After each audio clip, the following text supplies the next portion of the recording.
A paz do Senhor, meus amados irmãos, coordenadores, professores, alunos da nossa Escola Bíblica Dominical. A leitura diária desta terça-feira se encontra no livro de Jeremias, capítulo 50, versos 19 e 20. Mas antes de irmos para o texto propriamente dito, vamos falar um pouco a respeito desse profeta, um importante profeta, Jeremias, cujo nome significa Javé exalta. Ele foi escolhido por Deus para levar as profecias e foi um profeta um pouco peculiar. Primeiro porque ele recebeu, claro, a incumbência de levar as profecias.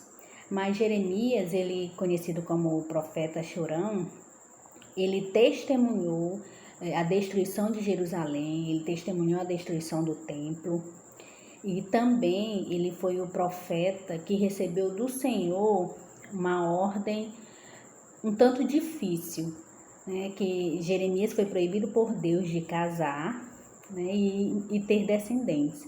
Então ele foi proibido de constituir uma família porque a nação seria julgada. Então ele não poderia casar, não é fácil. Jeremias, um profeta maior, teve uma grande relevância para as suas profecias para a nação, orientou a nação em muitas questões. O texto em si, capítulo 50, versos 19 e 20, na nossa lição, o resumo diz: Deus prometeu a restauração do remanescente da nação eleita. Deus faz uma promessa ao povo.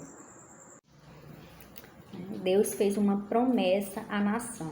Lendo o texto completo, o verso 19 e 20 por completo do capítulo 50, que tem como título Profecia contra a Babilônia, diz o seguinte: E farei tornar Israel para a sua morada, e pastará no Carmelo e em Baçã, e fartar-se-á a sua alma no monte de Efraim e em Gileade. Naqueles dias, verso 20 já, naqueles dias e naquele tempo, diz o Senhor, buscar-se-á a maldade de Israel e não será achada, e os pecados de Judá, mas não se acharão. Porque perdoarei os que eu deixar de resto.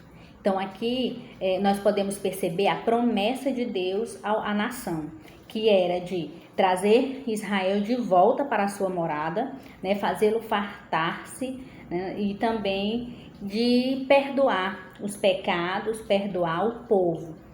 Porque constantemente o povo caía em pecado, principalmente adulterando, no que diz respeito a adorar outros deuses.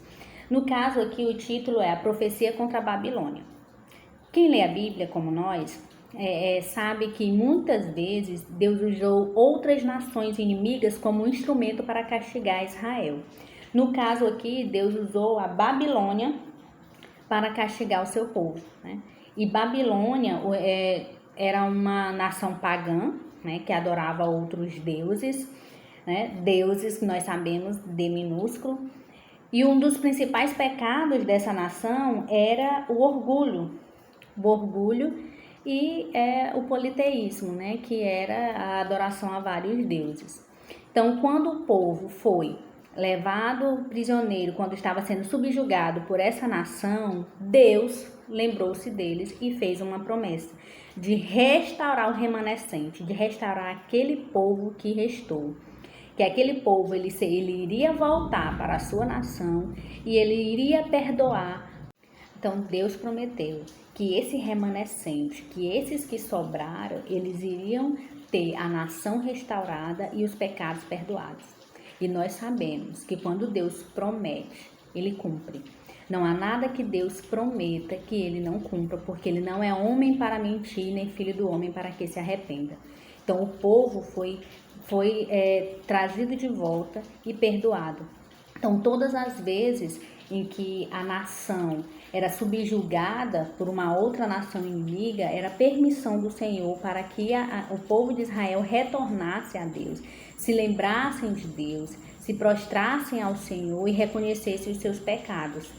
E assim o Senhor viria e restauraria, perdoaria os seus pecados. E o Senhor perdoaria os seus pecados.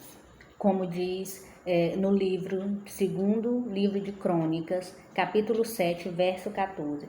Se o meu povo, que se chama pelo meu nome, se humilhar e orar e buscar a minha face e se converter dos seus maus caminhos, então eu ouvirei dos céus, perdoarei os seus pecados e sararei a sua terra. É uma promessa do Senhor e Ele cumpre as suas promessas, né? Ele sempre cumpre o que promete.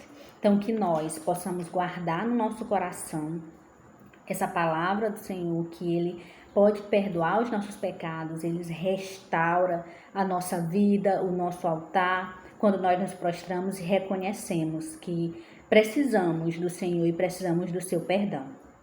Que Jesus Cristo nos abençoe, nos guarde, nos oriente, nos instrua na sua palavra, para que possamos sempre confiar em Deus, ser obedientes e fazer o nosso melhor para Ele. Em nome de Jesus. Amém, meus amados.